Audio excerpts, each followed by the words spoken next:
Gearing up this weekend here in Halifax. This is back-to-back years now with shows in Halifax around St. Patrick's Day. Are we witnessing the beginning of a tradition? Our goal from day one was to make an annual thing. Right? Let's make it so that this is the default thing that people do on St. Patrick's weekend is go to the big rink show in Halifax. It'll be awesome. And I mean, the response last year was great. This year, I think it's even better so far. So you got to be feeling like you're on the road to building something here. Oh, I love it. And of course, Halifax has always been like a home away from home for me since I started going there with GBS in the early 90s.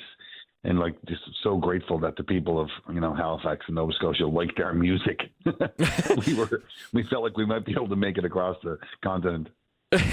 Well, glad Halifax gave you that boost. And, I think there'd be something wrong with us if we didn't.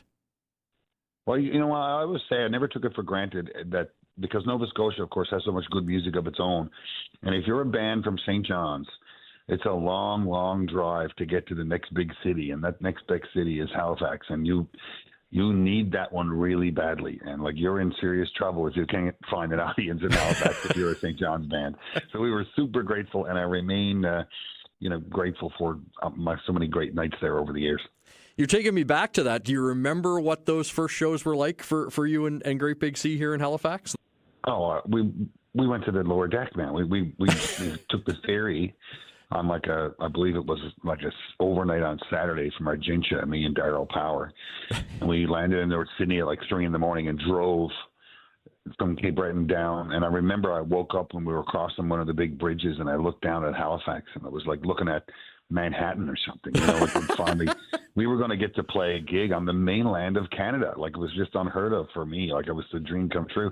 Then, of course, we go to the lower deck, and it's like, it is as reported. It is a place where, our kind of music and Atlantic Canadian music is not only celebrated, but like praised, and like people listened to it and sang along with it and got it. And it was like, it's amazing to me. You must have felt like being home. Yes, it did. It felt like it had all the charm of like the knowledge of folk music that we have at home and the instruments and all that. But of course, it wasn't home. It was on the mainland of Canada. It was like, these were places like that. Like, we couldn't believe that what we had to offer might be of interest at all. And here we are 30 odd years later, still doing it. Yeah, exactly. And that brings us to the new album, Welcome Home, which is actually your 20th album, if you can believe that. Yeah. Do you still get that same excitement releasing new music? Oh, I do, mostly because it gives us a chance to kickstart a whole new touring cycle, and like it gets us around, Canada and United States and gets us over in Europe and gets us, what we always wanted to do was to be in a band, for a living and to play concerts and all of my and our apprenticeship was in the pubs, right? In St. John's and Halifax and, St. John, New Brunswick and Moncton and Charlottetown. And that's where we sort of learned really how to do it. And so all of our goals were always just to get to play more. And so we do records mostly because it keeps us a tour cycle for us, And I saw you had said that this might be your most personal album to date. Do you think that was just a comfort in getting like where you are now as a songwriter, that you felt you could be more open?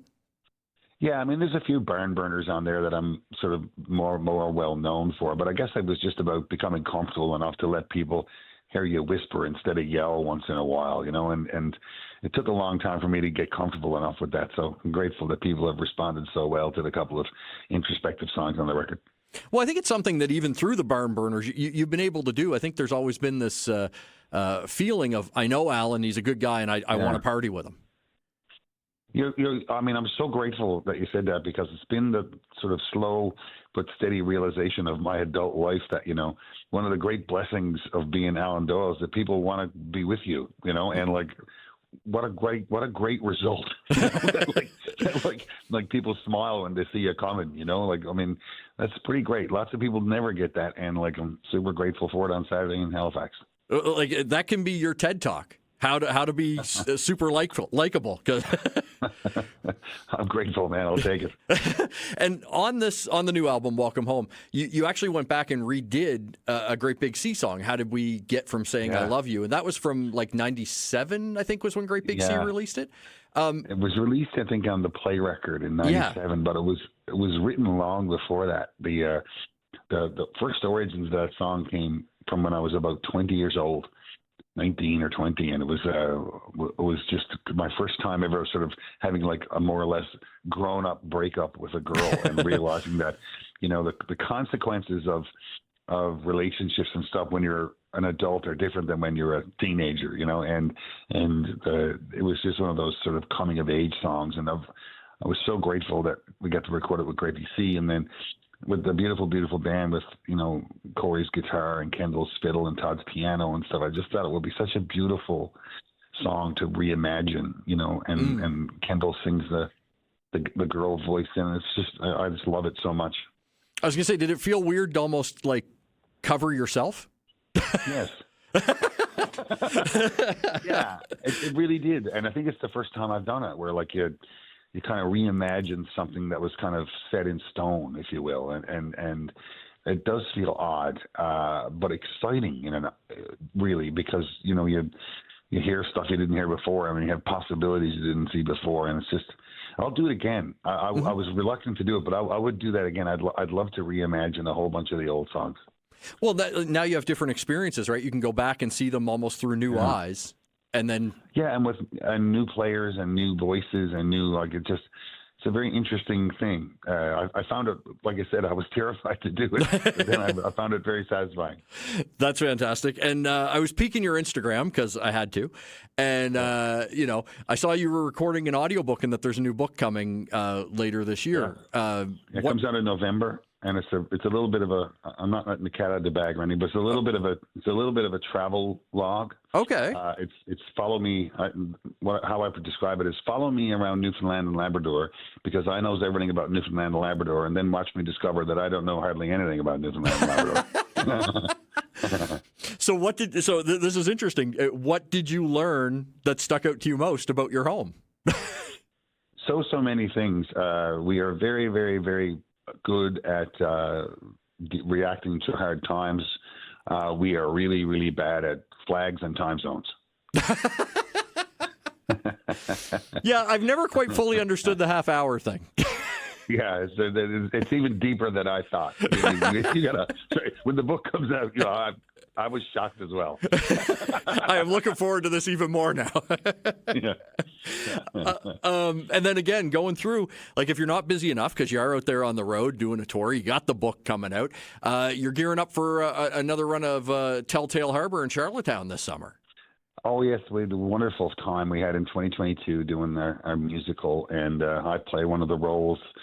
I play Frank, the head charmer of the town, and it's a really fun night out of music and heart about a little town that's struggling to save itself, and hijinks ensue. And we had such a massive response in 2022 that the big Mervish company from Ontario, the big professional commercial theater company, wanted to do a partnership, and they literally dispatched a couple of scouts, and the second we wrapped, they said, okay, we want to do the next staging. And so we're remounting a sort of an updated version of it in Charlottetown this summer, and then it rolls to the Mervish Theatre in Toronto in September.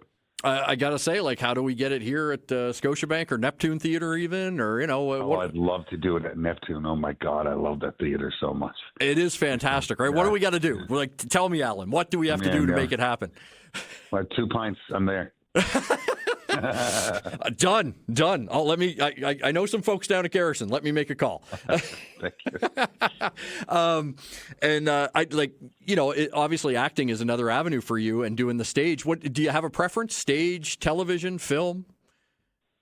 I mean, I feel really lucky to have had such a varied career in the arts. But if someone walked through the door right now and said the only thing you get to do for the rest of your life is play concerts, I would say fine. That's totally fine with me. That's all I ever wanted to do, was just do concerts for a living.